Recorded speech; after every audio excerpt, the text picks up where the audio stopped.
Fellow Nigerians, ladies and gentlemen, it is a great honor and privilege for me to be invited here to speak on this subject of pulling Nigeria from the brink. I think it is an understatement, really, to say that Nigeria is in one of its most difficult moments. The genuine fears for their lives and property felt by many citizens across the country need to be assuaged, along with urgent steps to stop the attacks, relieve human misery, and rebuild collective trust and will to jointly confront and defeat the criminals that menace us all. This moment of peril is compounded by an avalanche of extreme rhetoric, ethnic profiling, and fake news that only ignite passion without comforting the afflicted nor offering a way out. Leaders and all responsible persons must show compassion to our compatriots that have been affected while calming nerves. Banditry is a national problem with victims from all parts of the country, and we should address it with a common resolve and not further delight the felons by letting them divide us. It is regrettable that banditry has been allowed to develop a nationwide footprint. In 2015, we in Kaduna State inherited a crime mix of mainly rural banditry, cattle rustling, and kidnapping, along with the menace of urban gangs. In parts of the southern senatorial district of our state, communal clashes with ethno-religious complications have been the norm for over 3 decades. Many livestock holders and farmers had abandoned their farms, either because the bandits had stolen their assets or out of fear for their lives. We identified the Kamuku-Kuyambana forest range running from Niger State through Birnungwari in Kaduna State and across most of the northwest states at the major bandit enclave. We initiated discussions with our neighboring states, and the governors developed a shared appreciation of the problem and decided to collaborate to try to resolve it. With remarkable unanimity, the governors of the Northwest states and Niger State jointly provided the funding of a military operation for which the federal government committed its assets. The military operations in the Birnungwari axis decimated the bandits and heralded a massive reduction in cattle rustling, but the relief proved sadly momentary. With the military operations not becoming continuous or simultaneous in all states, the bandits initially scattered, regrouped, and intensified kidnappings in rural communities, along highways, and on the fringes of major population areas. Banditry is badly hurting our rural economy, driving farmers off the land, stealing their cattle, kidnapping them and their families for ransom, and often killing them. About a third of our 23 local governments are affected by these crimes. The locus of banditry in the last 15 months has been in the northern and central senatorial districts of our state. Bandits have also complicated the historical communal clashes that blighted lives in parts of southern Kaduna senatorial district in the latter half of the year 2020. Thanks to some courageous leadership at the grassroots, a community-based peace process in Zangon Kataf and Jama'a local government areas is helping to reduce communal tensions and incline the communities towards inclusively peaceful way of resolving differences. Ladies and gentlemen, I'm telling this story of our experience in Kaduna State to remind everyone of our people that our people, Nigerians, are victims of these criminals and illustrate that we feel the pains of victims of other parts of the country. We've faced these problems since 2015. Some are just facing it for the first time. Our experience also teaches us a few things which should inform our collective responses. Number one, the Nigerian state has not jealously and consistently protected its prerogatives and status as Leviathan, the ultimate guarantor of security, the protector of rights, and the promoter of the rule of law. That is why its power is being challenged and in a frighteningly sustained manner by a phalanx of armed non-state actors. Lesson 2. Our national level security response to these challenges has been uncoordinated and ineffective in wiping out the threats. None of the military services nor other security agencies have been suitably expanded in numbers and equipment for over a decade since the insurgency in the Northeast pushed things to a new law. This country does not have enough soldiers, uniformed police, or secret police to project state power across its vast swaths, particularly the forests. The limited number of boots on the ground are not well equipped and are significantly lacking in the technology that can make their limited numbers matter a lot less. Lesson 3. The justice system operates with ethos that are and at a pace that do not reflect the fragility of the situation and the urgency to demonstrate that the rule of law is meaningful. Prosecutions take too long, so long that many citizens assume that the criminals have long been released, encouraging criminal conduct and raising the dangerous appeal of illegal self-help. The fourth lesson we learned, particularly at the subnational levels, is that the states and local governments have limited hard power, but considerable options and scope for the exercise of soft power, which require for its effectiveness the looming shadow of credible coercive power. By this I mean, unless people understand that there is a strong federal government with enforcement behind this soft power, the soft power will not be exercised with success. Lesson number 5 is that the notions of a common humanity, not to talk of a common citizenship, are not as widely or deeply shared as it would appear. Identity politics holds sway. This reflects the absence of an elite consensus about who we are and how we should live together. But we can overcome these debilitations. Nigeria is not the only diverse country in the world. Neither are we the only federation.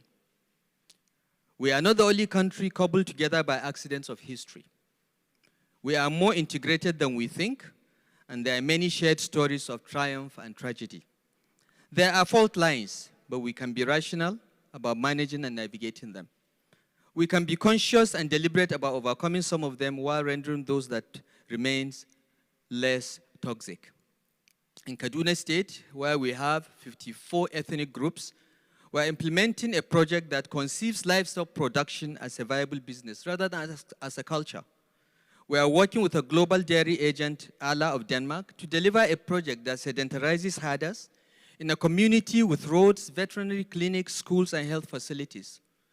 Ala of Denmark is the commercial and technical manager of this project, called the Mao Milk Project, based in one of our 14 grazing reserves located in Kubau local government area. This project would deliver better life chances for the herders. 1,000 families will be initially resettled, create new businesses, and remove a perennial source of conflict. We hope to replicate this project across more of the grazing reserves in our state. In my view, we must approach organizing our country as a deliberate task, beginning with a collective decision regarding what sort of society we intend to be and the means of attaining it.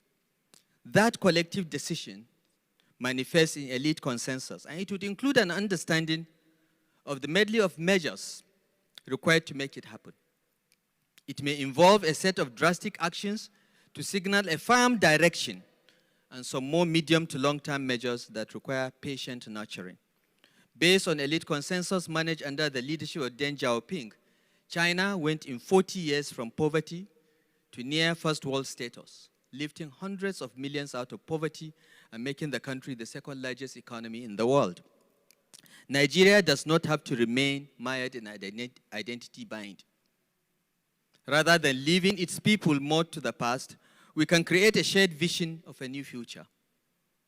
We require an elite consensus that to take the poison out of identity politics and emphasize personal qualities, including competence, application, and responsibility. We must be pragmatic in economic and political choices choosing what is efficient above what is popular, caring more for results than the drama of ethno-religious entrepreneurs. Elite consensus must include agreement on at least 4 things, and I'll list them very quickly. 1, commitment to the rule of law and quick dispensation of justice. Number 2, common citizenship and respect for residency rights. Number 3, meritocracy and equal opportunity for all. Number 4, prioritization of human development. Number 5, respect for diversity and protecting of citizenship rights guaranteed by the Constitution. And finally, the immediate devolution of powers to return the nation to the true federation of our founding fathers. The APC Committee on True Federalism proposed significant devolution of powers between the national government and the 36 states. We recommended that about 10 items be transferred from the exclusive to the concurrent list and therefore fall under the control of both the states and the federal government. I will dwell on 3 of the issues that I believe are critical to the immediate needs of the country to pull back from the brink. The first is the imperative for federal, state, and community policing. We do not have enough police. One centralized police for the country just has not worked. Secondly, we must amend the Constitution and relevant laws to vest control of oil and gas, mines and minerals other than offshore in the continental shelf and extended economic zone in the states that already have control over land under the Land Use Act, with royalties and taxes payable to the federal government and the federation account. And number 3, we must rectify the anomaly of a federation that has a more or less unitary judiciary. Ladies and gentlemen, I am firmly convinced that restructuring on the lines proposed by our committee is a nation-building opportunity. It would allow states to exercise consequential powers, assume more responsibilities, and control resources to enable them deliver better outcomes for those they govern. Let me conclude by saying that in addition to, and in line with the foregoing points, I will recommend the following immediate decisions and actions by the federal and state governments with the support of our civil society and all well-meaning Nigerians. I have 6 or 7 recommendations. The first recommendation is to implement the 3 key devolution proposals that I mentioned above.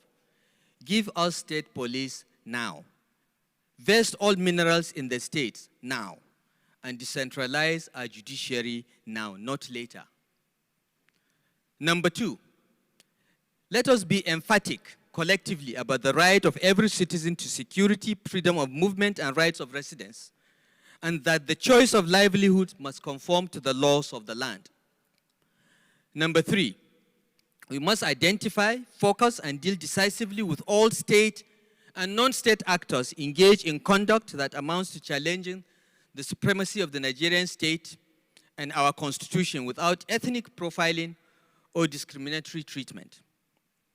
Number 4, we should provide immediate and enhanced funding to acquire advanced equipment, armament, and ordnance for the armed forces, police, security agencies, and paramilitary agencies by drawing down from the pool of various rainy day federation funds like the excess crude account, natural resource account, stabilization account, and so on, so that our security services will have the material to face the criminals that menace us. Number 5, implement the National Livestock Transformation Plan already produced 4 years ago to enable accelerated investment in modern animal husbandry, incorporating this rapid sedentarization of herders in non-locations. Number 6, the aggressive reduction of the cost of governance at federal, state, and local government levels through merger of ministries, departments, and agencies with similar mandates and functions, and a nationwide freeze on creation of any new administrative, regulatory, or executive bodies for the foreseeable future. We simply cannot afford it anymore. And number 7, we need to forge a national consensus now, not later, to collect more taxes at both federal and state levels for the governments to be viable. This means also we must stop pretending that the regulated rates of lending, interest rates, exchange rates, prices of petrol and electricity, as well as the salaries in the public sector are realistic, sustainable, and will lead us to the promised land. These are decisions for here and now. As leaders, our obligation is to turn Nigeria's moment of peril into a breakthrough moment. A time to stand together and drag the Nigerian state to modernity, imbued with a capacity to exercise robust control of security that is uncompromising in its prerogatives and has an ability to protect rights, lives, and livelihoods. Let us make a rational decision as a people that would be defined by what we achieve in common. I thank you for the opportunity, and God bless you all. Thank you, Governor El-Rufai. It is not always easy to keep politicians to their allotted time, but these are important matters that require dealing with them sufficiently. And I will now call on Governor Kayode Fayemi of Ekiti State, who joins us as a ghost on Zoom to make his quick presentation. Thank you, Dele, and I thank my fellow panelists and Radio Now for inviting me to this important discourse. It would have been easy for me, Dele, to just say that I concur completely with virtually everything that my brother has put forward, and I then just sit down and listen. But I also have an added obligation as the head of Nigerian governors to share with you our perspectives collectively on this issue, because this is something we've been grappling with for some time now, as Malam Nasir Rufai can attest to. Conflict is part of human existence, and Nigeria has clearly experienced its own cycle of conflict over its 6 decades of independence. However, the spate of violence and instability across our country in the last few years should certainly be a major cause for concern to not just government, citizens, stakeholders, as well as external interlocutors who desire the best for our country. While the violent conflicts take different forms and trajectories across the country's 6 geopolitical zones, their root causes are generally located in layers of deep-seated political, economic, social, and environmental challenges that have been allowed to fester for so long, to the extent that they are now able to disrupt livelihoods, cause unprecedented destruction of public and private property, and lead to unnecessary death. Given this worrisome state, whether it is insurgency in the Northeast or terrorism, farmer-herder conflicts in the North Central, banditry in the Northwest, kidnapping in the Southwest and Southeast, and of course all over the country, youth restiveness across the country that led to NSAS that we all unfortunately encountered in October. Militancy, sea piracy in the South-South. The common thread is that we are now in a season of anomie in our country. And your title for this event is very fitting. We have to pull Nigeria from the brink. And there's no question that in order to be able to do this, we certainly require elite consensus, as Malam Nasir El-Rufai just highlighted. Because when you review our interventions over the past decade or more, what is clear is that there are gaps in our security management system. There's an over-reliance on ad hoc, reactive, and hard security as against proactive, development-oriented, and human security response. Our security management strategy lacks a holistic and responsive peace and security architecture, which in turn makes states to put in place self-help security arrangements such as Amotekun, Hisba, and a whole range of them that we have seen spring up in states. There's also an absence of a comprehensive approach that deals with the root causes and drivers of conflict and insecurity, partly because government has always considered security challenges evolutionary rather than a permanently existential challenge. And a lack of coherent peace and security policy framework and structure, and an inadequate inter-agency synergy between and among security agencies as they work at cross purposes and undermine themselves.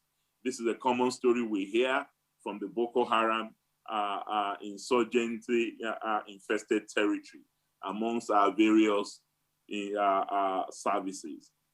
And of course, there is a proliferation and lack of synergy between and among locally grown and embedded security networks, vigilantes, vis-a-vis the state security.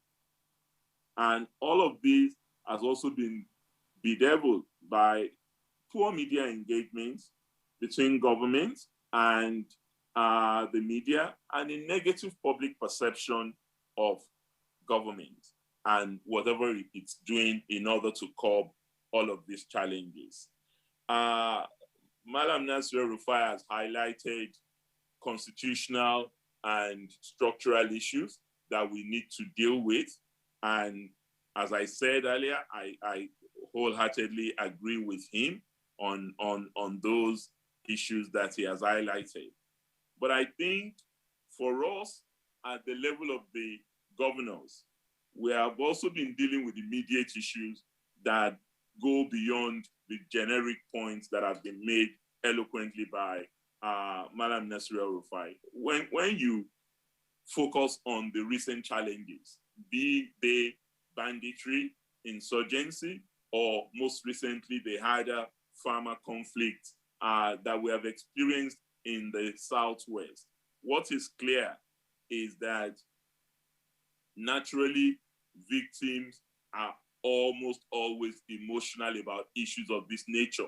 When you have lost somebody or you know someone who has lost someone, it's no use telling the person to be rational about the ill that has befallen them and the bereavement they've suffered. The truth of the matter is that we also need compassionate leadership in order to help deal with these issues, in addition to all the substantive things we need to deal with. But most importantly, we need to make a distinction between criminality and race bigotry. Because when people have committed crimes, what victims are most interested in is that they're brought to book and brought to book swiftly. And we have been significantly lacking in this area, either due to failure of intelligence or due to failure of investigative capacity. And Madam Rufai referred to access to justice, swift access to justice in order to deal with this. What has led to ethnic profiling more than anything else is that we haven't done enough to bring to book those who have been responsible for crime and criminal acts in our country. And we must do everything within our powers, particularly in empowering our security institutions to do more in bringing to book those purveyors of violence, those who have been responsible for crime and criminality in our country. But I think it's important that we must not risk, in the process of doing that, tarring every person who belongs to the community of a particular criminal with the same brush. And we've seen a lot of that recently in our country. I believe, and it is a position that has been clearly enunciated by all governors, that we do not subscribe to ethnic profiling. We believe that criminals are bound all over our country. They come from virtually all ethnicities. What is important is that we isolate the particular criminals without dismissing the sociological underpinnings of crime. There are factors that are responsible for people getting into crime, and we can have a debate about the root causes of crime, which include poverty, unemployment, gross inequality in our society, and clearly weak governance arrangement that has been unable to provide all of the things that people expect from those they've elected into office. Having said all of this, it is absolutely important that we eschew ethnic profiling. And when we've seen what has happened in other parts of the world, the Jews in Germany, the blacks in America, the Tutsis in Rwanda, it is absolutely important that if we're to pull back from the brink, we must not do anything to exacerbate what is already a very problematic situation that we have found ourselves in.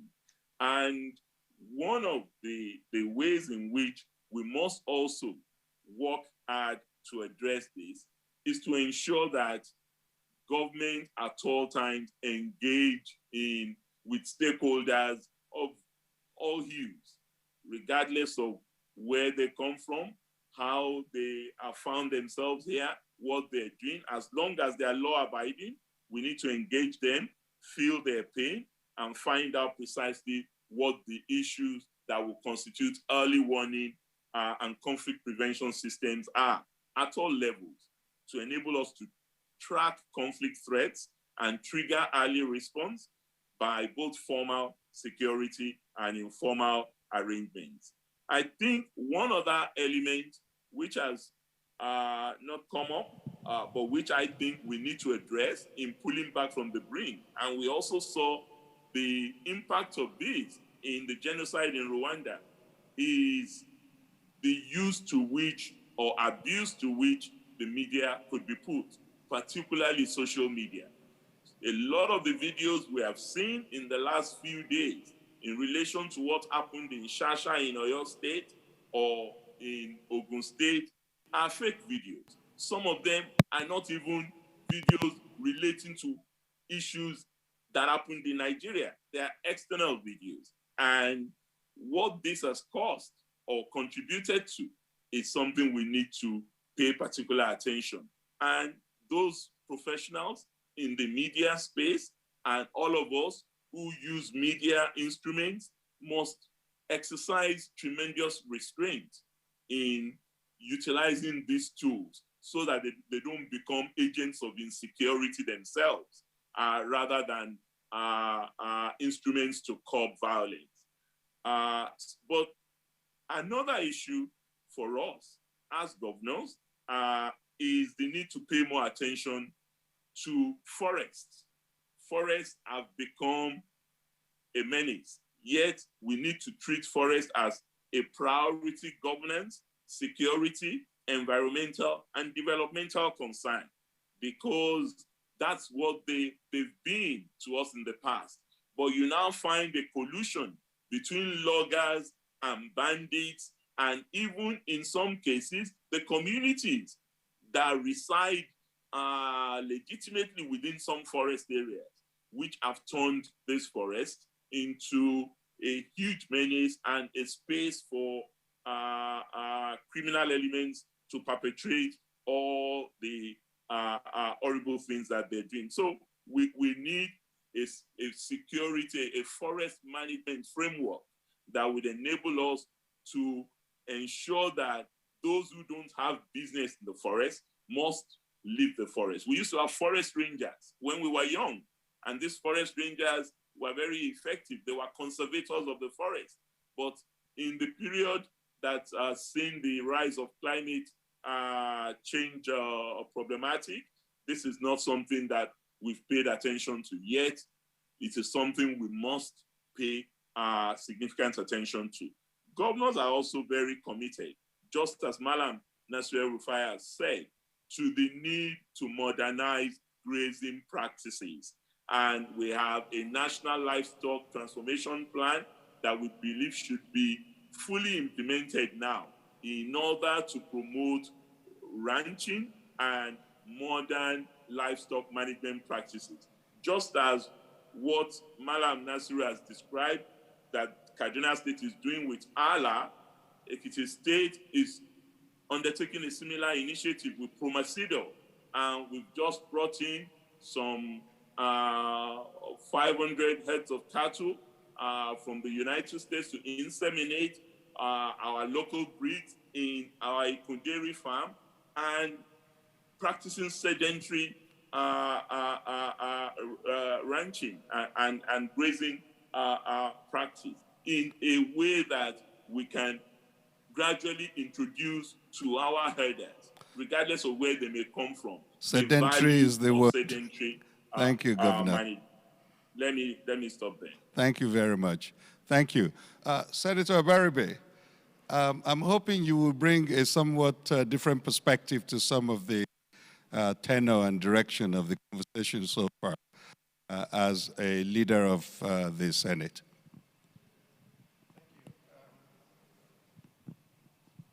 My fellow panelists and Nigerians, I want to show my deep appreciation to be here.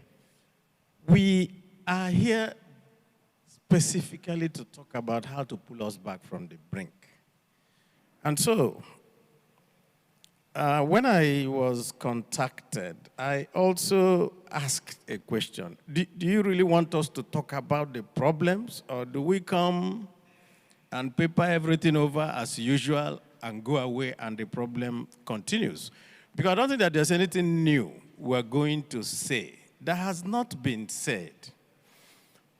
What I think is that everything has been said, all the proposals have been given, but no one wants to have the will to be able to do what is necessary. I want to thank Governor El-Rufai for all the things he has said. You know, these are wonderful things and the way that you're going about it. But I want to actually say, if we want to have a conversation, can we look at certain questions and ask ourselves those questions? Since this is the first set of the discussions we are going to either today or maybe in another discussion, we can ask ourselves one question. And the first one is, why now? What is it that has led us to this point in just a few years? And it seems like the whole of Nigeria is burning. There must be a way for us to try to find out why? Because it wasn't like this.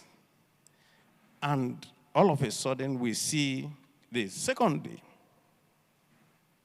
there's been so much talk about profiling. And I agree with it. And I would like us to also have a conversation along that line.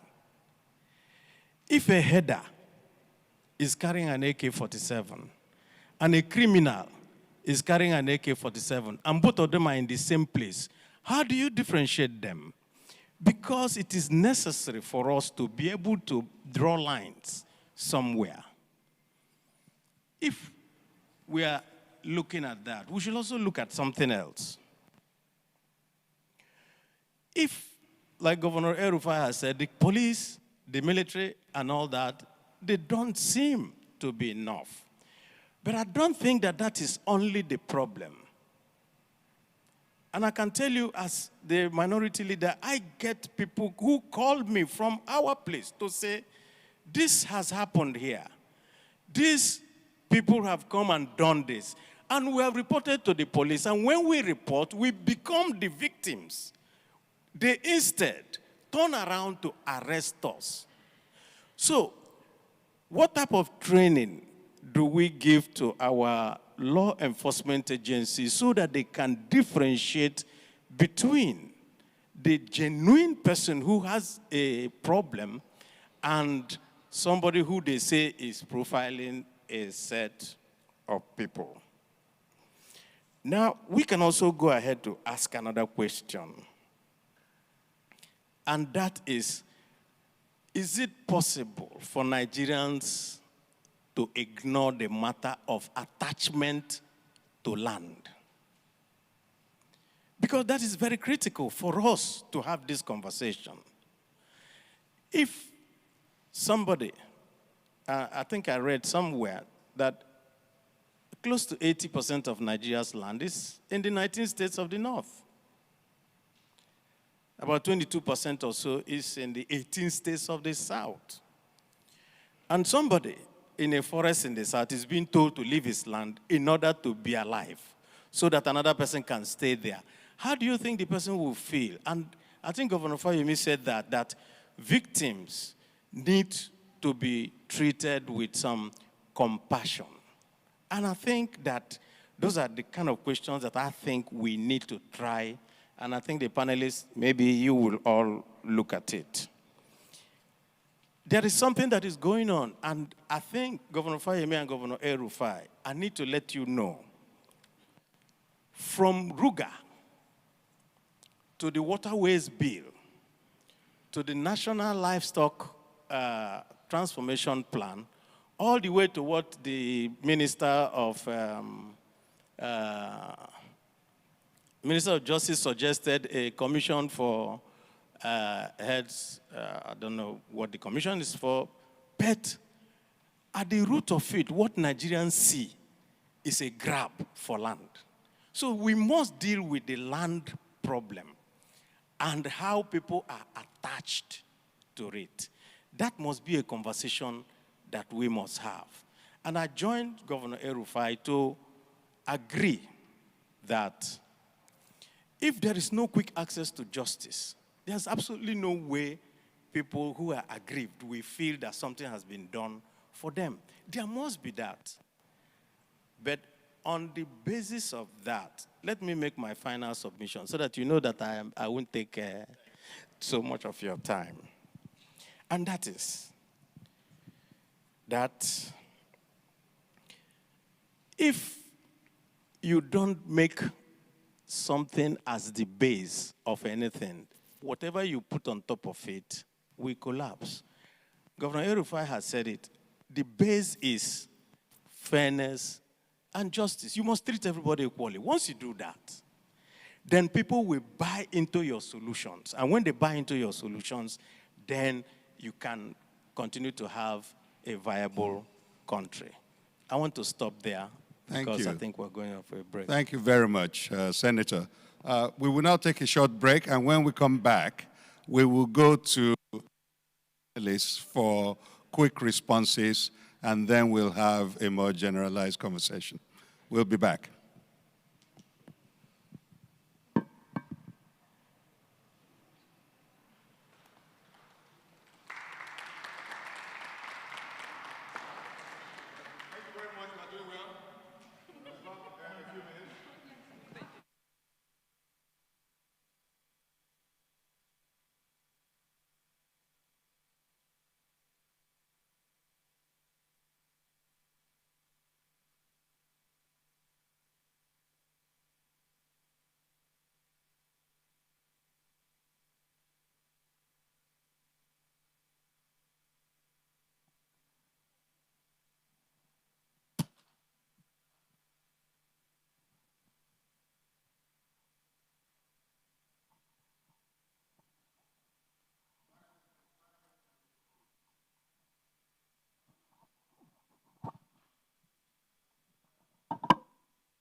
Okay, welcome back.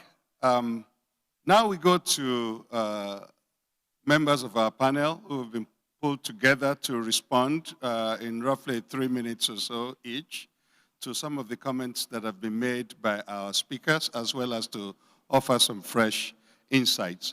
We will start with Sam Adeyemi, the founder of the Daystar Christian Center, who joins us via Zoom. Sam?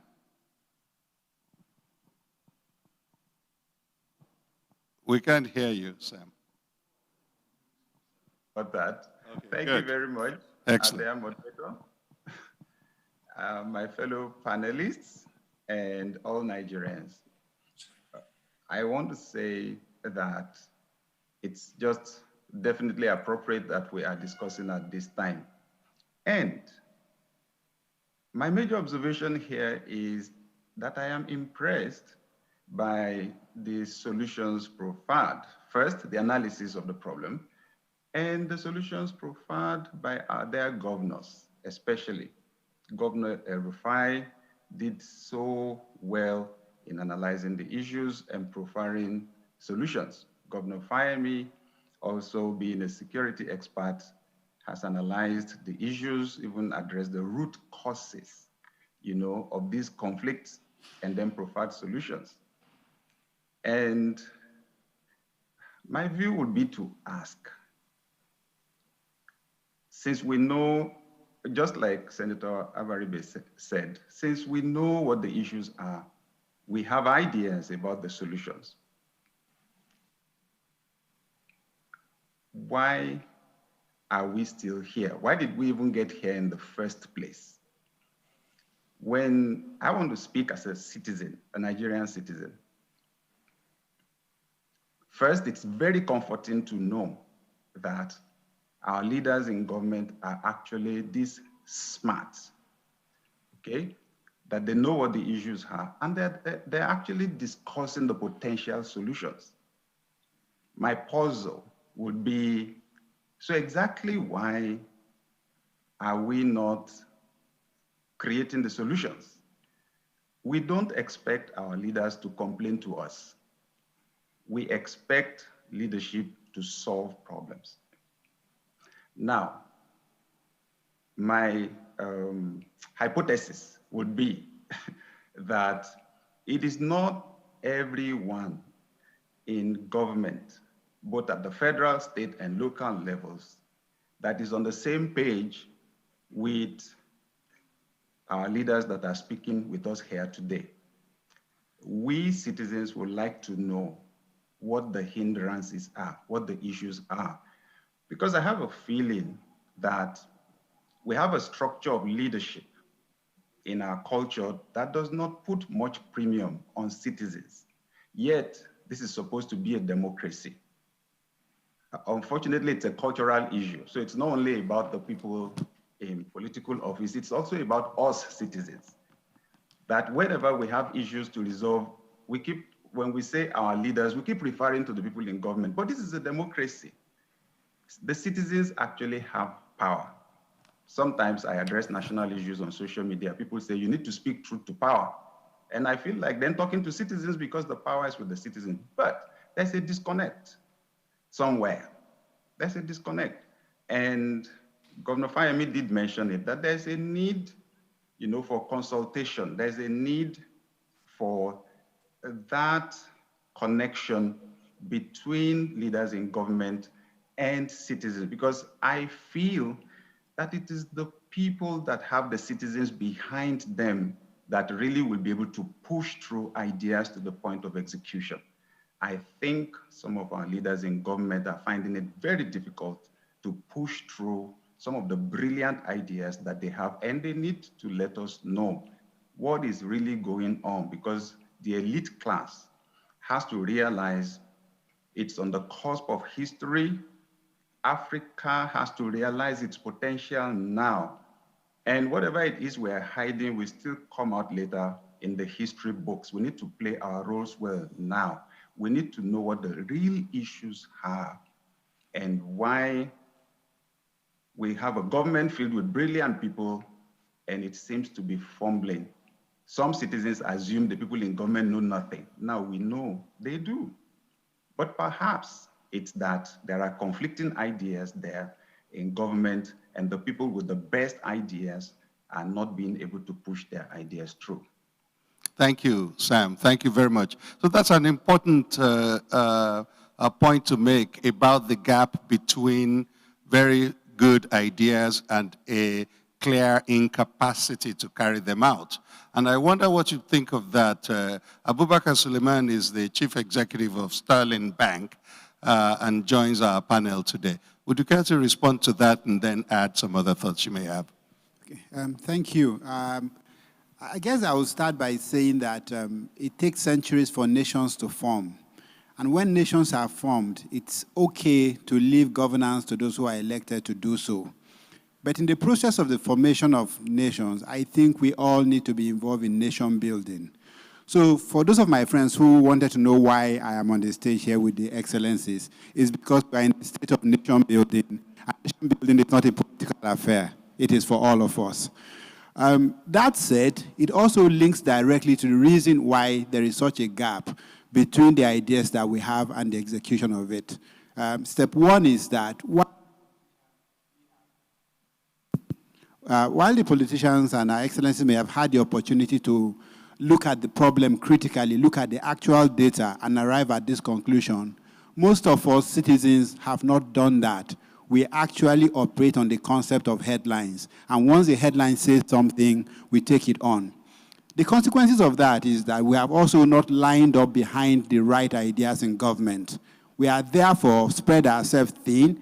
We have allowed ourselves to follow either the profiling or the fake news or the misconception because we also lack data.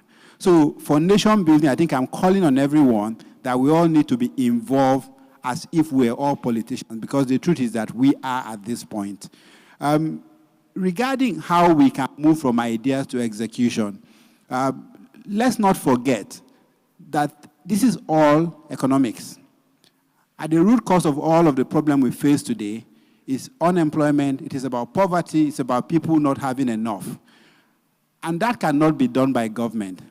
In my view, government needs to take more of its resources and focus its attention on those who are creating destruction and give more room to those who are in the production process. Right now, there is an over-regulation of people who are trying to create employment and create jobs, and an under-regulation of those who are in the destruction business. I would sum that up by saying there is also a need for a consensus between those of us in the private sector and those that were elected to govern us. And at the heart of that consensus is that you need to build sectors before you regulate them, not regulate what does not exist. I will stop at this point and let my other guys continue. Thank you very much, Abubakar. So, Bamidele Ademola Olateju, who joins us, a journalist, please share some of your own thoughts regarding how to first pull us back from the brink and then to build forward a place that is more fit for human habitation.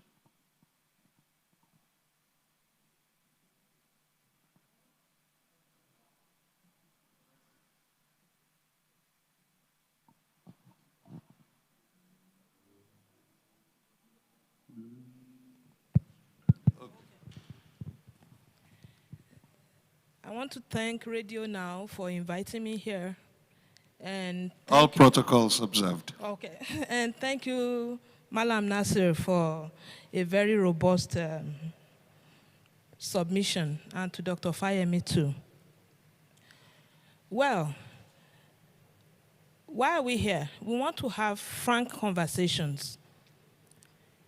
To me, there are questions to ask, but first of all, Professor Wole Soyinka has given a single sentence of how this thing can stop right now. And it's for President Muhammadu Buhari to say, stop. We should be realistic. We should say the truth. Can you explain that? What do you mean by that?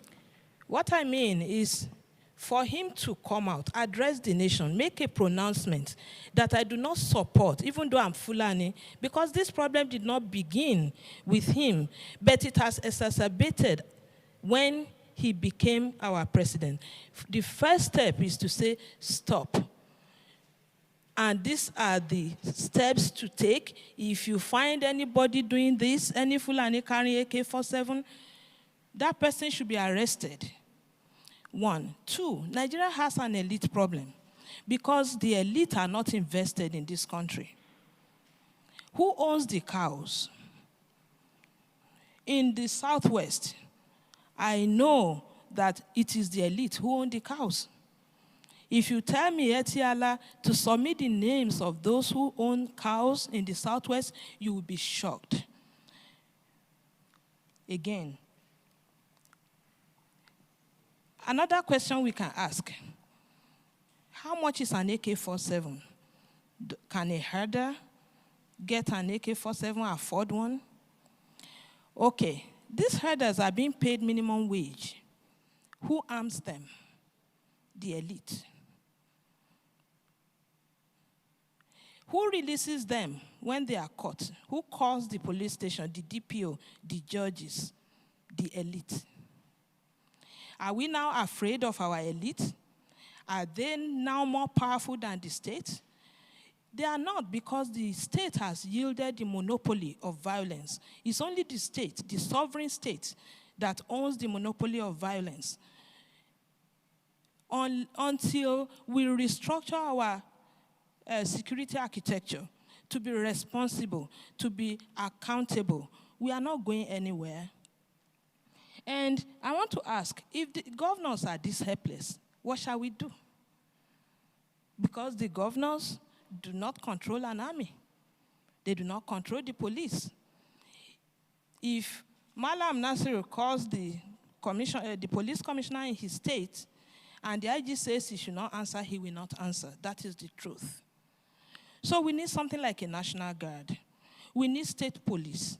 And we need to stop having a disastrous relationship between actions and consequences. A nation where actions do not have consequences devolves into chaos. So I would like to stop there and let the conversation continue. Thank you, Bamidele. So, Choma, what are your thoughts? I was struck by one thing particular that Bamidele just said now, which was along the lines of elite collusion in our problems, that these problems did not create themselves and that most of the creating is not done by the poor people.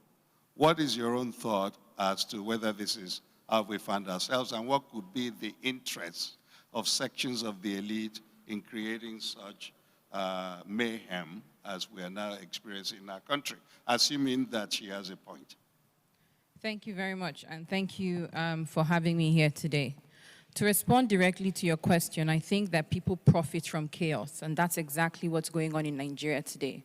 There are too many people profiting from chaos. There are too many people profiting from the anarchy that's currently going on in a number of places. That's a simple answer. The second thing I want to say here today is a quick response to what the chairman of the Nigerian Governors Forum, His Excellency Governor Fayemi, said earlier. He said something about the EndSARS movement being born out of youth restiveness. Quick response to that is that EndSARS was young people simply saying, stop killing us. I think we must ensure that we do not allow anything else stand as far as EndSARS is concerned. It was young people across the country in one voice saying, we want extrajudicial killings to stop. And the poor handling and insincerity of the response that we saw, coupled with the infiltration of the protests by hired mercenaries, led to the carnage that we saw around the country. The other thing I want to say, and I'm grateful that we have His Excellency Malam Nasir El-Rufai and the chairman of the Governors Forum here, is that in June of 2020, the entire country, starting from federal to legislative to state governments, declared the state of emergency on sexual and gender-based violence. As a matter of fact, I'm wearing black today, standing with Ochanya in Benue, Barakat in Ibadan, standing with Vera in Benin, whose death, whose horrific rape and murder actually led to us convening the state of emergency GBV movement in June of 2020. 9 months after everyone in this country declared a state of emergency, after the interministerial committee was formed, what are the structural, cohesive, and sustained responses to sexual and gender-based violence in the country? If we have states where governors are sending survivors of gender-based violence back to their abusers, if we have a nation state where how many months after the very person that sparked all of the protests across the country, we still don't have justice for her. So that's a question to the governors here present. And this is despite the fact that within the 2 states here, so Kaduna and Ekiti, there have been laudable strides as far as response to sexual and gender-based violence is concerned. But if we have 2 states out of 36, or 3, or 4, or 5, we're still doing very poorly. If you look at the Violence Against Persons Prohibition Act of 2015, how many states have passed it till today? Look at the Child's Rights Act of 2003, 17 plus years. How many states have passed it? Nigeria currently has the highest number of out-of-school children in the world. And we still can't pass a bill that sends kids to school? So when we think about why are we here? First of all, people aren't in school. They are not restive. They are uneducated, without a means to fend for themselves, without a means to feed themselves or cater to their families. And our population is expanding and exploding. So what do they try to do? Everyone's trying to survive.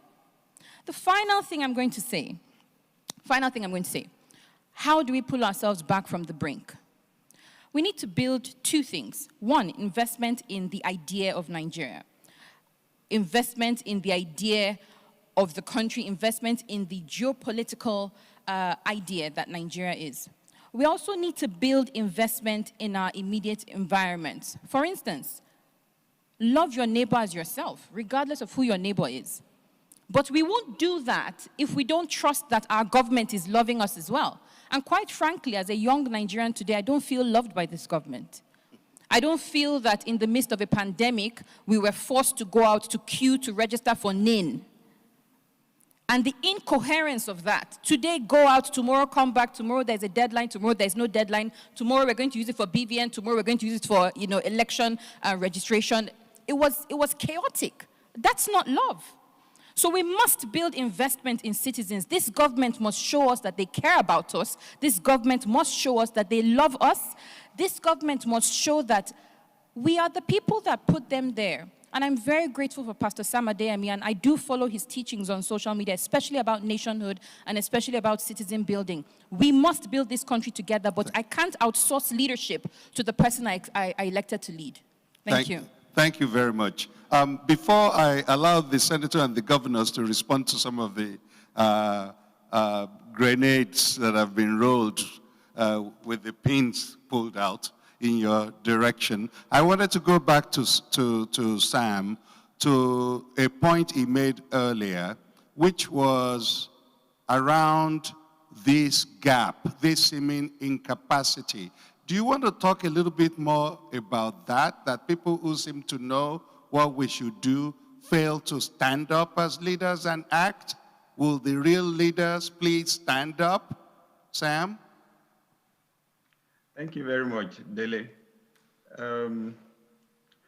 Well, the basic thing here is that when you look from a leadership standpoint, these crises we're going through are predictable.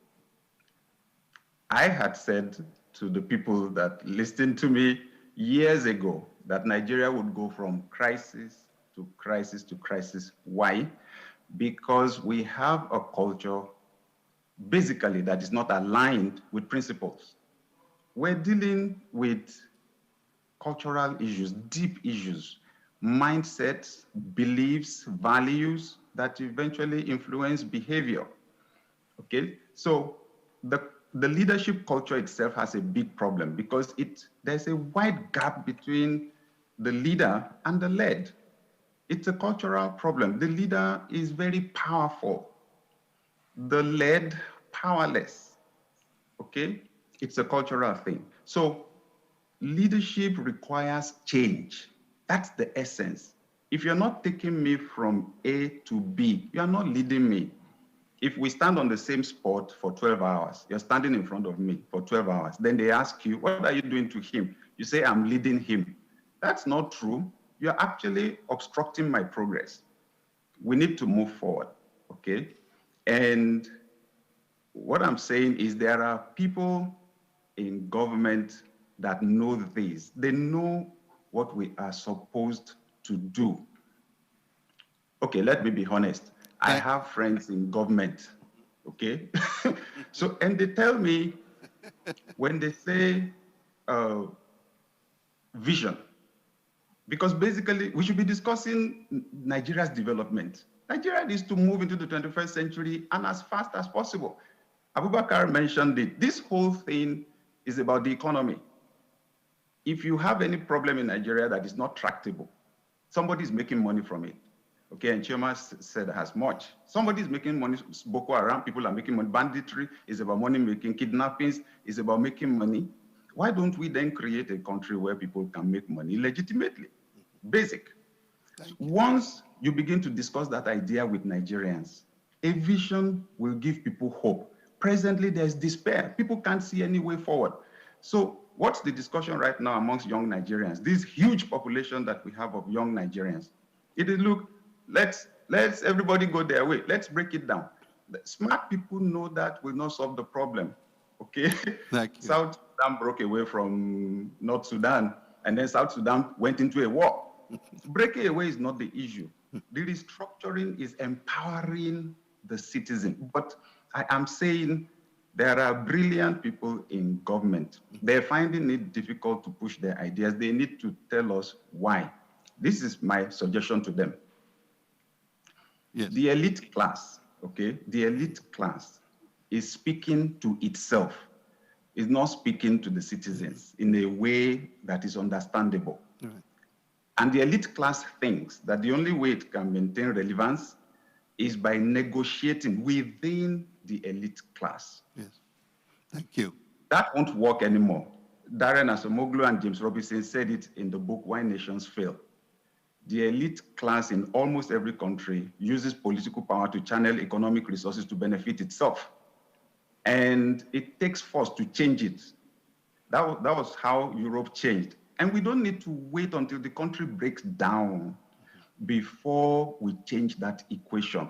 I'm asking the people in the elite class to speak up, factor us citizens into this discussion so we understand what is going on. We back ideas, not just personalities. We need to shift the mindset of the average Nigerian. Education is important. The school system is broken down. Informal education is necessary. We need to hear some things over and over and over and over. I asked a question on Twitter. How often should the president of Nigeria address the country? And there were different ideas going on. We must not underestimate the impact of speaking to citizens. We can't share money out to all of them, but once we shift their mindsets, their value system, they value honesty, and they know that with a good justice system, if they work hard, they will make the money. If the government speaks to them, they can trust the government, that the government will not lie to them. Once that trust is there, people are the ones that will create the wealth that even government will spend.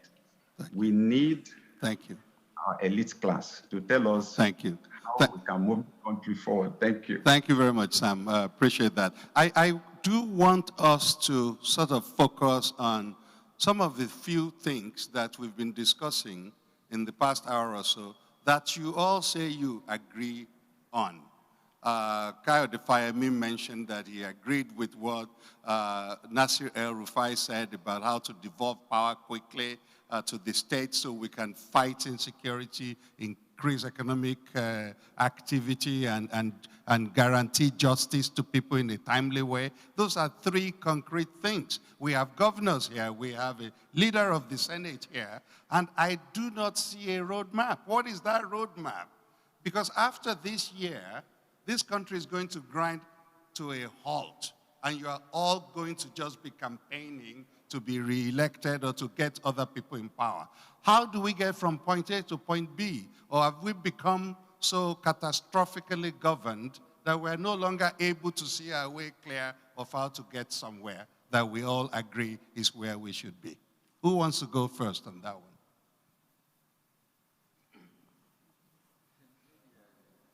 Attempt. And then my chairman, Governor Fayemi, can come in. First, I want to appreciate all the comments.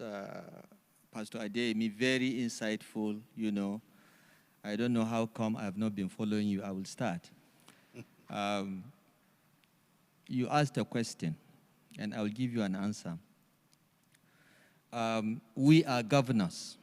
There are 36 of us, maybe 36 and a half, if you count the governor of FCT as sort of governor. And we can only be held fully accountable for our states. Chioma has pointed out that Child Rights Act, Violence Against Persons Acts have all been domesticated in Ekiti and Kaduna states. That's all we can do. Implementing the act at the national level, the Cybercrime Act, which is a solution to all the fake news, is only the Federal Attorney General that can initiate prosecution under the Cybercrime Act.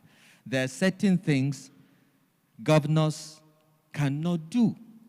Some of them we've alluded to by saying we don't control security agencies. So you're a chief security officer, but you can call the CP, and if the IG says, don't talk to him, that's it. In 5.5 years as governor of Kaduna State, I've had 8 commissioners of police. 8. They are just posted. They spent 7-8 months, another one, on average, do the math.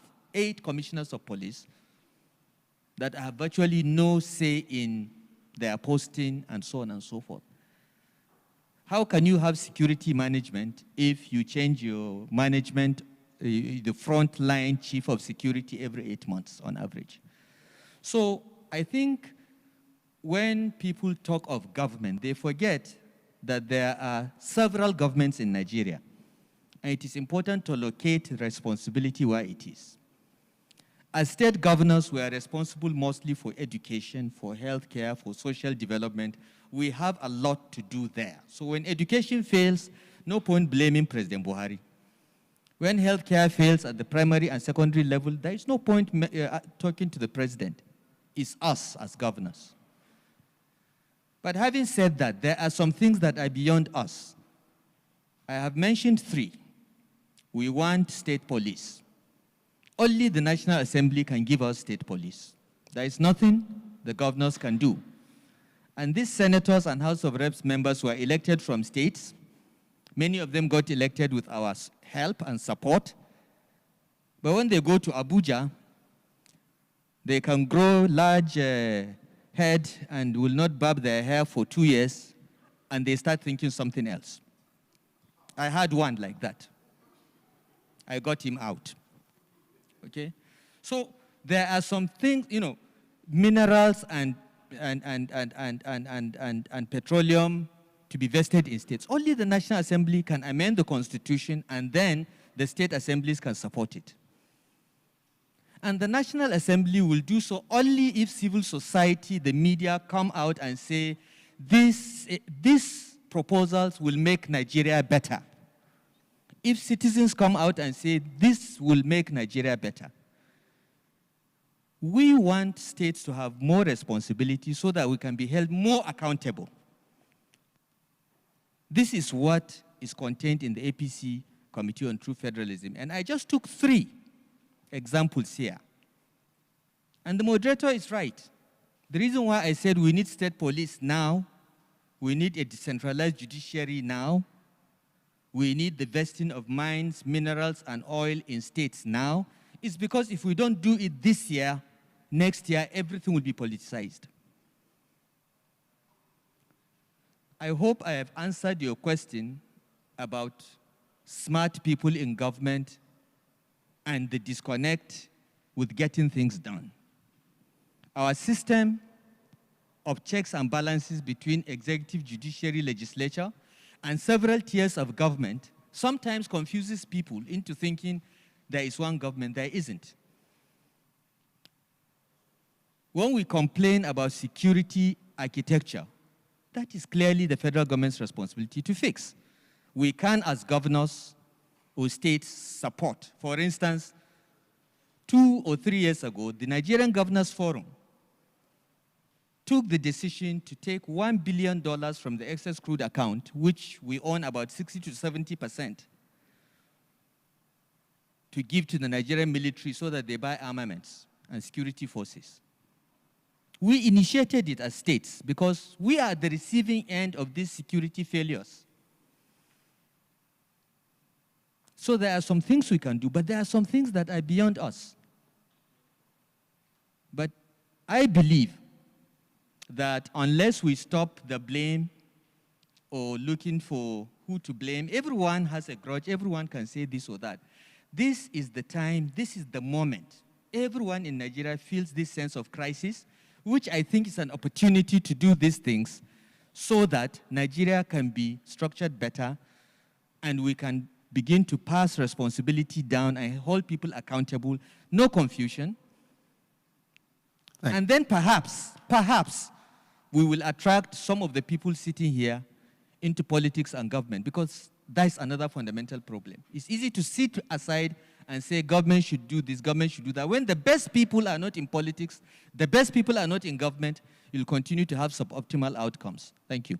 Thank you very much. Senator, how realistic is it to make these specific 3 changes between now and the end of this year?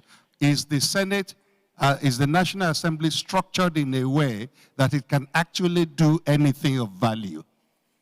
Yes, I can tell you for a fact that sometime in 2000 and I think it was 9 or 10, when we had the issue of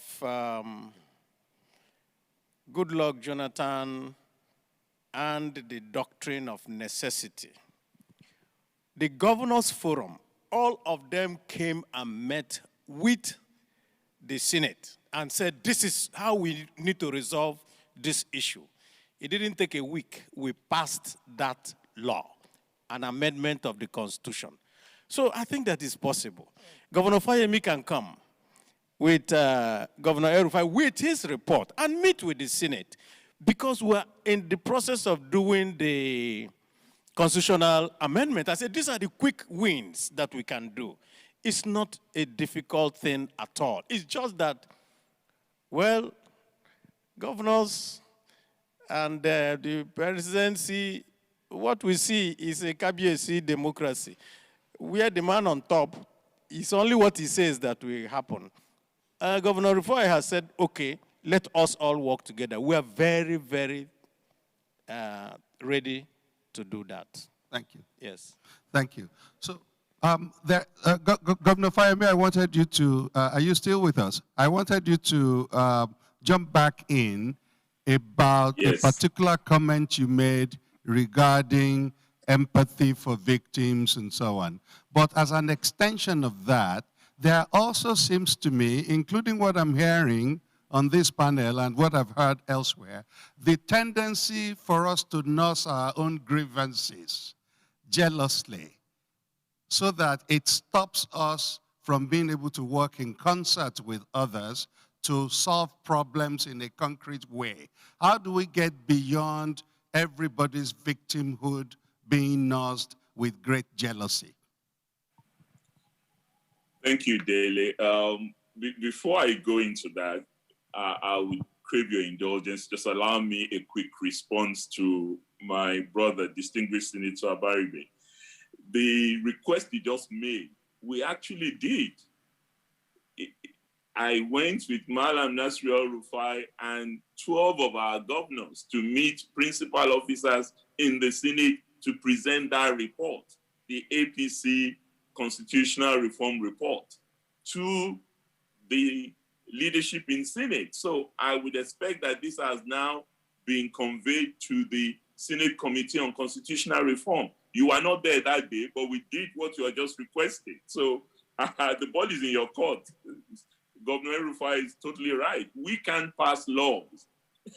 We can elect you and send you there, but it's your sole prerogative to pass laws on behalf of all of us. And I'm sure these are issues that you are also personally interested in. I happen to know that. So it shouldn't be difficult for you to work with those who believe in what that committee has come out with. But going back to, let me also give a quick response to something that Chioma said. Chioma, my own dictionary meaning of restiveness, and I quickly did a check when you spoke, simply says unable to remain still or silent, especially because of boredom or dissatisfaction characterized by impatience or absence of calm. You are addressing what was responsible for that absence of calm in our youth. That is police brutality in the case of the October events. But youth restiveness cuts across. And there can be no doubt that it's one of the things we have to respond to. We can debate what's responsible for youth restiveness, but the fact that we have youth restiveness is not something debatable in my view. But going to the issue of empathy, sir, I think there is no question that those of us in public office and in authority have to be compassionate in the way we conduct ourselves.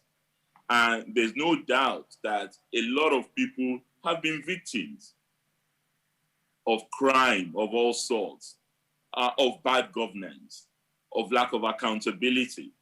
And it behoves us, in addition to fixing those problems, to also extend a compassionate hand to such people. That's why over the last year, when we have this unfortunate incident, it's a golden rule in the Nigerian Governors Forum that I had to go to the state, or I send a delegation to the state where we've had this problem, be it Borno or Zamfara or Oyo or Ogun State, and to even donate a token to address that particular issue that has caused a disaffection or unhappiness amongst the citizens. So really, I think that is just a gesture of that speaks to our values as a people. It's not a favor being done to the victim, but it is a duty that we owe ourselves to be compassionate and to be supportive to those who have been hard done by our society. But there are a couple of other issues that have come up that I also think I should respond to. Chioma highlighted the point about gender-based violence and the state of emergency that we declared on June 10, 2020. You're absolutely right. That problem has not disappeared. We're still grappling with gender-based violence, with children out of school, with general human rights violations. But I can tell you that the fact that we succeeded in even declaring that state of emergency, which has a whole range of things to it, is not just legislation. Legislation is one of the specific issues that we wanted to deal with, where there are gaps, where there are no existing laws. And we're making progress. It may not be fast enough, but we are making some progress. But there are other elements to it. For example, empowering the women themselves or victims generally. We are also insisting on making sure that girls return to schools, even when they are pregnant. Thank you, Governor. There are a whole range of things that we're doing. Sexual assault referral centers are springing up all over the country. Thank you. We have shelters springing up all over the country. So there is some progress. And I would like to just urge, moderator, we're right to be impatient, but we must never let the perfect become the enemy of the good. There is some good taking place in some parts, but we need to pull everything together for our country to be what we want it to be. So I want to ask all of you one final question before we open it up to our audience to be able to ask whatever is on their minds of you eminent leaders who are governing us in a way that has not inspired us much so far, given the results, whether or not it is actually your fault. And that question is this: do you have the sense that the current political structures that we have, these two parties, the ruling party and the opposition, are they structured in a way that they can lead to a better leadership outcome for us in 2 years' time? Or are we going to just look for the worst amongst us, the least threatening, and then install them again and we go into another cycle of failure? Are you structured in any way to do that? Abubakar, were you trying to tackle this? Yeah? It's absolutely a question for the Excellency. Senator, you can go. Let me say one thing that is a fact that we cannot run away from. Leadership recruitment is a big problem. And the big problem that comes from leadership recruitment is the fact. And Governor Rufai has also highlighted it in his submission, in which he said we need to move away from every other thing and start to think about meritocracy. That's just it. Once you don't have the right person, you will continue to have these problems. Unfortunately. I think the Americans agree with you. Well, unfortunately, what we have is one person in office trying to bring in somebody that he is comfortable with, not who we do the work, and we all suffer from it. Thank you. Governor Rufai. Mr. Moderator, you know, political parties are organizations. And depending on the leadership and membership of the organization, the party will be functional or dysfunctional. I am of the view that the reason why we have the sort of parties we have now in this republic, the Fourth Republic, which essentially are platforms rather than ideologically consistent or, kind of organization, was the nature of the emergence of the Fourth Republic and what happened before. Many people in 1998 did not believe that after the death of late General Abacha, the military would leave. This is because of the endless transition programs that the country went through. And maybe by then, the better people, the best politicians, the more honest politicians got exhausted and dropped by the wayside. So in 1999, I was in Abdul Salam's government. I was part of the designers of the transition. One of the decisions General Abdul Salam took was to cancel all the Abacha parties and start a new process, just to give some confidence that, we are going to hand over, we'll leave in 1 year max, and so on. But I think the best people in Nigeria, the professionals, the bright guys, those with a public service orientation, those that really believe that politics is about service, not politics being about personal interest, kept away. Now, once those first set of governors and others went in, it is very difficult to dislodge them. I am of the view that these two parties, in spite of all the nightmare scenarios, would survive. I think the Nigerian elites are very good at negotiating a truce. But the only way the parties will change is back to what I said earlier and what I've always said before, and echoes the words of Pastor Adeyemi. Good people must come into politics. Good people must offer themselves for public service and suffer the indignities that we all suffer. We get abused every day, we get insulted, we get accused.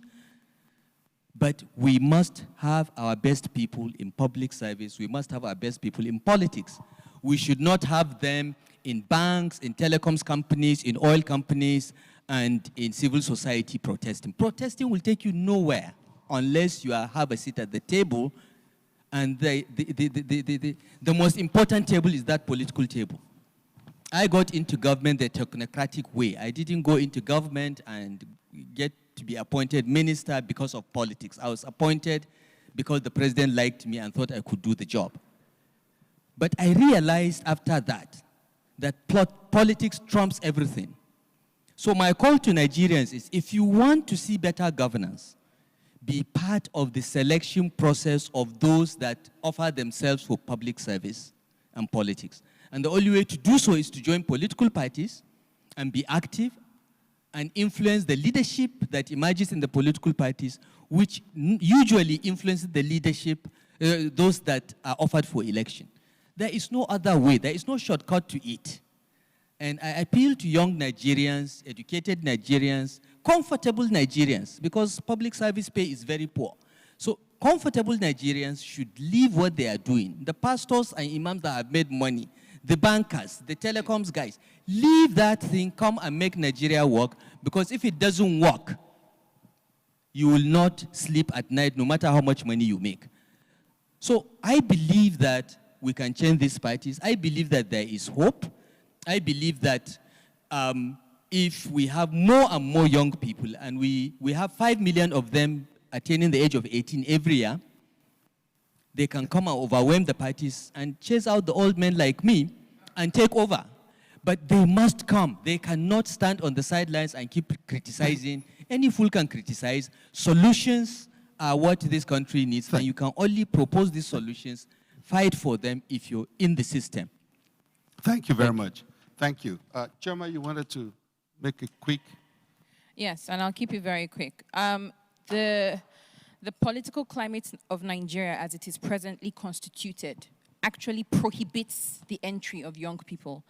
Take you down history lane. 2018, the Not Too Young to Run bill was passed into law by President Muhammadu Buhari. What a lot of people don't know was that there were 3 components to that bill, which became an act.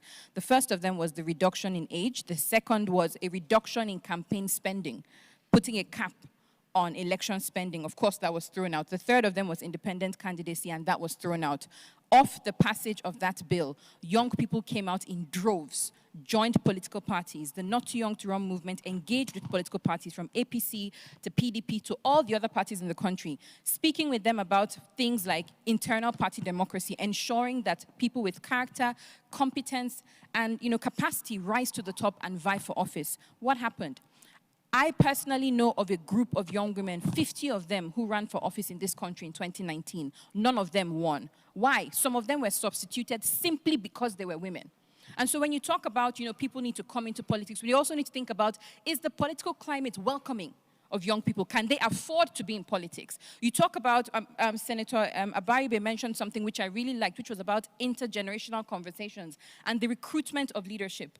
At the moment, what we see are politicians trying to perpetuate themselves. So it's more about perpetuity of power rather than, like has been mentioned earlier, ensuring that citizens get the leadership and the governance that they vote in. Okay. Governance is supposed to solve problems in this country. At the moment, it is solving some problems, and there are some bright lights, but there are more dim lights than there are bright lights. Thank you very much. I'll turn over to some in our wider audience. Yemi Ademola has a question, and then we have Betty Abba, who wants to question the senator, and finally Kayode Ogundamisi. All join us via Zoom. Thank you very much, Mr. Olojede. It's Yemi Adamolekum. Good afternoon, panelists, and thank you for having me. My first question is a build up to what Chioma just said. It was interesting to listen to Governor El-Rufai speak about how he got one of his senators out. That's actually the role of the citizens, not the role of the governor, but it's an interesting play of the dynamic of political office and political participation. To both governors, I know Kaduna State, like Lagos State, has a database, has a residence registration agency. I don't think that Ekiti State has one. But my question is, how are you using data? The country refuses to count its population. We don't have a census. We don't know how many people we have. So difficult to plan when you don't know your people. But in the context of security, I'm just curious how the governors are using the data of who is a Kaduna resident, who is an Ekiti State resident, when they come in, what they do, where they live, and how that's helping your security architecture. And to Senator Abaribe, Governor Fayemi has responded that they did come to meet senators. This year is what we have. What specific actions? Everybody is agreed for the most part on state policing and its critical nature. We've talked about the independence of the judiciary. What exactly is stopping the National Assembly from making this a reality? Thank you. Thank you very much. We had some audio problem there. It's a little bit more difficult for those of us post-60s to hear well these days. So if anyone wants to help with what Ms. Adamoleku was trying to ask. Okay, can you just type it, please? If you type the question, I'll come around to reading it out. Thank you very much. Let's go to Betty Abba.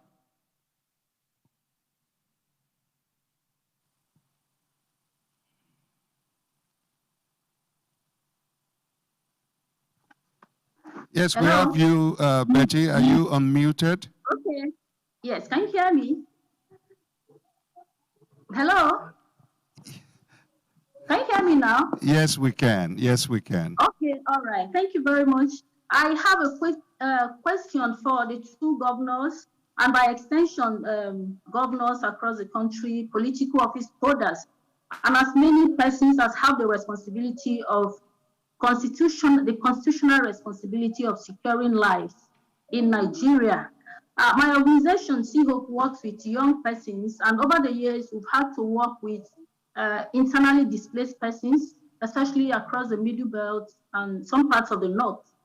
And what we've discovered is in the aftermath of a major conflict, the persons who are impacted, who are displaced, are usually left to their own devices. They're left to their own, especially those who are not in the officially recognized IDP camps. And so we have orphanages springing up, especially across the Middle Belt, where we have thousands and thousands of young people, children, orphaned by the Boko Haram or the herdsmen crisis. And usually they do not get any form of help. So I would like to know, and also to get the assurance if our governors and as many persons as are connected with our responsibility in terms of protection, in terms of the welfare of these people who are displaced within their country, what they are doing to ensure that these people have some kind of a sense of belonging and that these children are cared for. Because what happens mostly is religious organizations take over, private individuals, private organizations. Why are our government not that caring for these orphanages, for these children? And from my own perspective, from my own observation, most of the time these are breeding grounds for children of anger. Can this situation actually be attended to? Thank you, Betty Abba.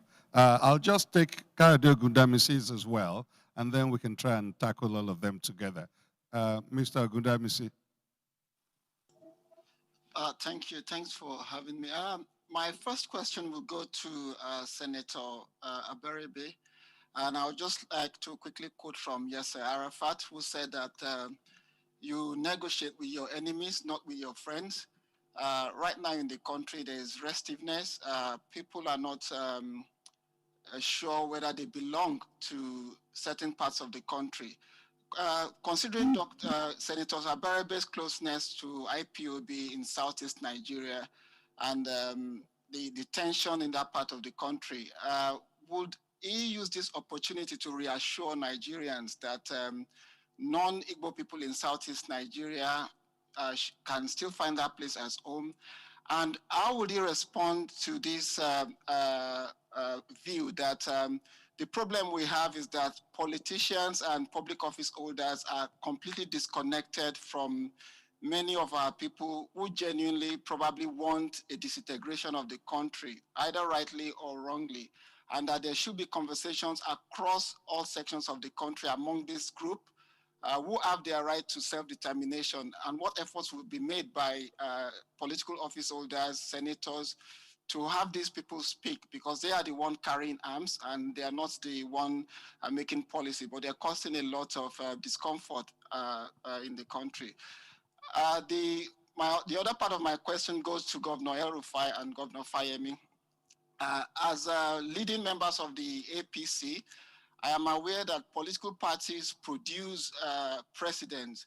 Your party controls the National Assembly. You have the Senate President, you have the Speaker of the House, and you have majority governor in the country.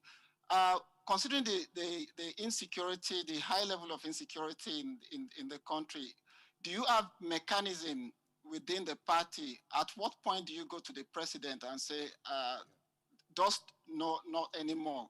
It's either something is done or we are going to invoke a party sanctions on the president. And at what point do House of Assembly members within your party come to you as governors and say, thus far no more, we need to do something, or you leave and let somebody else take over? So that internal mechanism where public office holders are made to account to the people, how do we reinvent that? During the Second Republic, particularly, you would have the party being supreme. Those are my two questions. Thank you. Let me throw Yemi Adamolekun's question, which is now sent to us by text, and it's meant for the senator. What is stopping the National Assembly? What is stopping the National Assembly from devolving powers immediately to the states, police powers to the states, as well as more independent state judiciary? In other words, I think the frustration behind that question is this paralysis. We have all these people, they say they all understand, but then you don't act. So Yemi Adamoleku wants to know from you, what is stopping you? Right? And then you, of course, had the questions of all the others, and you can go back and forth as you please. Let me say to Yemi, nothing is stopping us because the process is ongoing. And the process has three parts. The first one is where we are, which is the getting all the submissions, getting everybody's views, and then collating them, and then passing a vote on them. When we pass that vote, then we will send it to the states, where 2/3 of the states are supposed to also agree. And once 2/3 of the state agree and bring it back to us, we pass the final vote, and then it goes to the president for assent. It's a 3-stage process, and we are at the first stage. I know that everybody is really worried, and we are also worried. We want it to happen, and I'm sure that my colleagues who are also watching this program will also know that Nigerians are no longer very comfortable with our just not moving as fast as they want. Secondly, for Kayode, I think the problem, the reason why we're here is actually because of what Kayode has said. We are having this conversation because of all the misconceptions that are going on about the different groups in Nigeria. It's not just IPOB that say, why don't we just split? And we have also agreed here that that is not the best solution for each and every one of us, and that there should be some other things that we should do. Part of Kayode's submission I don't agree with. It's also a form of profiling. You can't call IPOB people that they are burning, destroying, doing all those things. They will also come out and say, we never did that. Those who are doing that, you're not doing anything about them. So I think that since we are in the process of trying to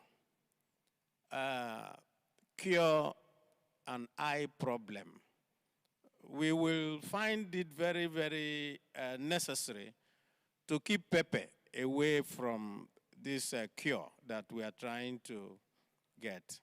Thank you. Thank you very much. Thank you.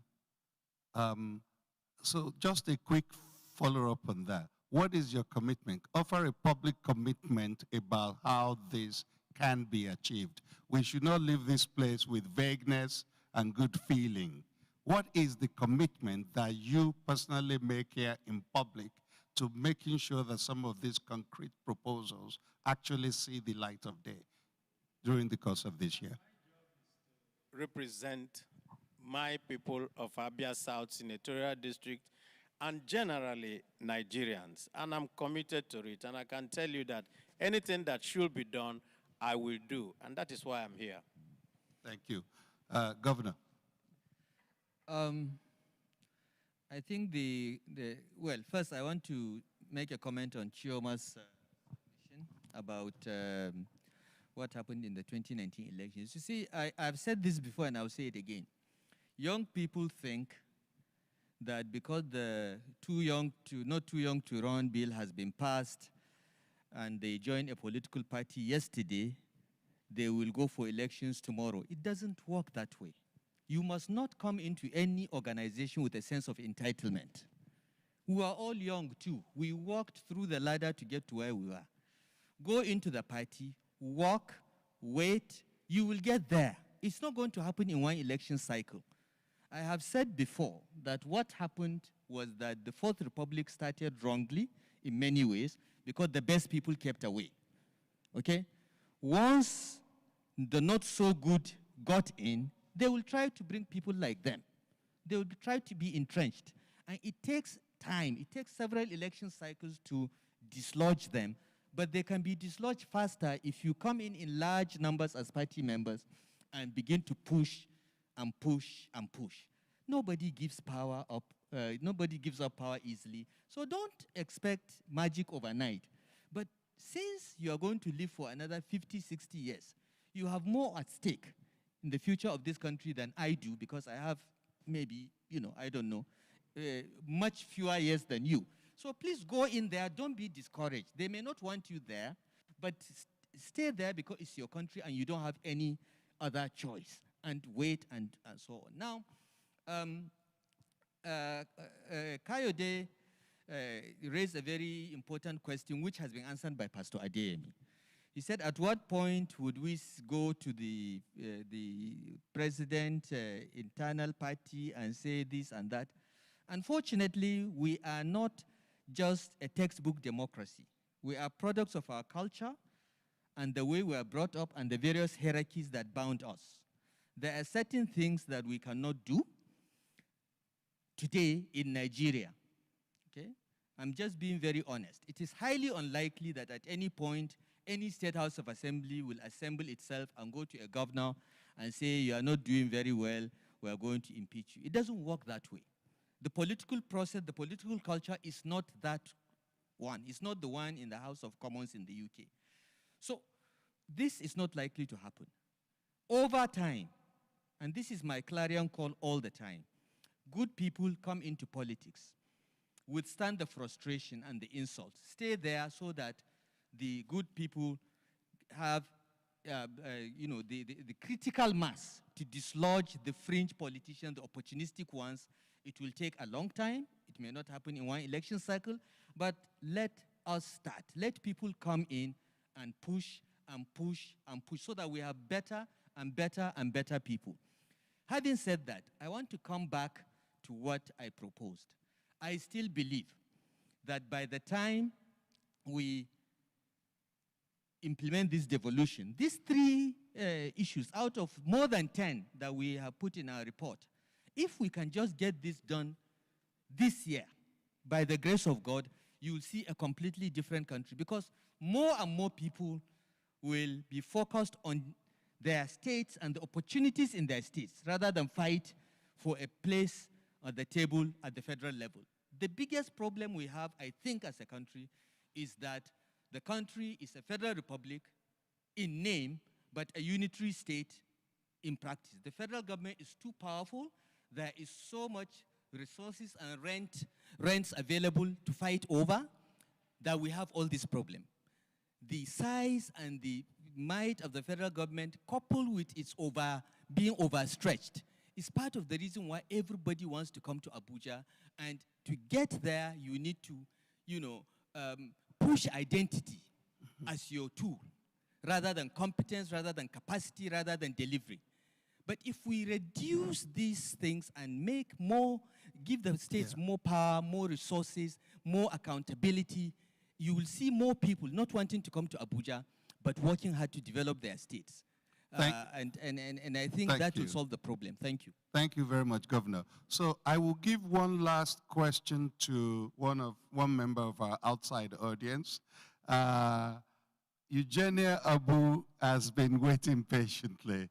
And then I would ask all our panelists and speakers to devote just 1 minute to their closing thoughts. Thank you. Eugenia, very quick, please. It's wonderful to join this cast of very brilliant and eminent speakers. I'd like to veer the conversation away a little. Most of the things that have been said are things that we're all concerned about. But I think part of the challenge that we have are that the values that we know were Nigerian values have been vacated by a number of Nigerians. The values of hard work, integrity, honesty. And those values are the values that people have put aside now and say the only value they're interested in is how to make money. And that's a challenge. Only recently we hear how Nigerians are selling COVID tests. I mean, what can kill somebody? How somebody is able to buy that and how somebody is able to sell that. What's the question, Eugenia? I'm not asking a question. Oh, I'm I see. making a You're comment. just offering a comment. Yes. Okay, thank you. Yes, I'm making a comment. Okay. I think it's critical that we should remember that those values are important. I teach at Bingham University and I'm constantly among young people. And until you begin to explain to them some of the issues, young people just think the only thing that's important is to make money. Mentorship is the unexplored key to national development, I would say. And I'd like to finish by saying that there is a young person, I teach a summer school as well, between 7 and 14. And a young person came into our class one of those days and said he didn't like his partner. The young lady he was sitting with was 9. He doesn't like her religion. He doesn't like her tribe. He doesn't want to sit with her. I'd like to posit a question. Do you think that 11-year-old asked this question based on his own perception or based on his parents' perception? We also need to worry about media. There's too much illiteracy, and people are pushing agenda that really they don't even have the full picture of. So sometimes you read something and you're wondering, did this person understand? We need to wrap up now, Eugenia. Right. Thank you very much. I want to thank you for the opportunity. Thank you. Thank you for that intervention. Because we've had a lot from our governors and our senator, I would give only our panelists the remaining small allotment of time, starting especially with Bamidele. You have about 30 seconds. What are your closing thoughts? Thank you. On the political parties, I think Malam Nasir will be able to tell us that it takes about 4 to 5 billion to win a governorship race. So how are the small parties able to do that? I think young people should. It's a lot of. You have 30 seconds. How much, sir? Ballpark. A fraction? But a lot of money. We need to move on, okay. Bamidele. Thank you. I think the young people should register with the major political parties and overwhelm the parties and work their way through. Okay. Because power does not concede without a commensurate demand. So people should start working. And on security, there's no peace without justice. That's what I would like to say. I think we must fight for justice if we want peace. Thank you. Thank you very much. Abubakar. My question to the Senator, doctrine of necessity,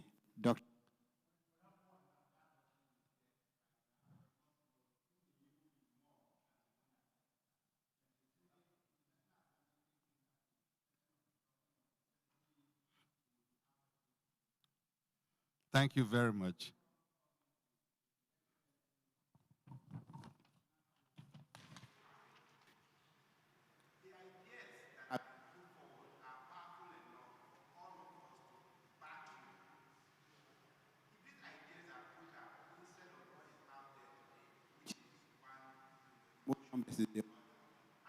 all on Nigerians, the young ones, the civil society, of us in private.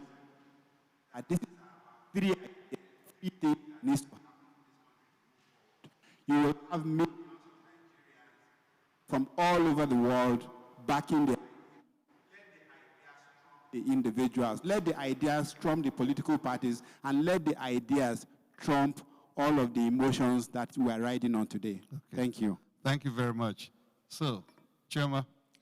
Final thing I'm going to say, two things. One, we must start to see national security not as geographical security, but as security of the citizens, as the safety of the citizens. That must become paramount, and I'm speaking particularly to our security forces. The second thing I'm going to say is, dear Nigerian, never stop speaking. Your voices matter. The more you speak, the more we're heard. Never stop speaking. Thank you very much. So thank you, everyone, for participating in this conversation. I am leaving trusting that we still have the capacity for shame. And if we have capacity for shame, then we cannot stand for this. This is just now a ridiculousness that pervades the land. So let us act to make this place a little better. Thank you, everybody. Have a nice weekend.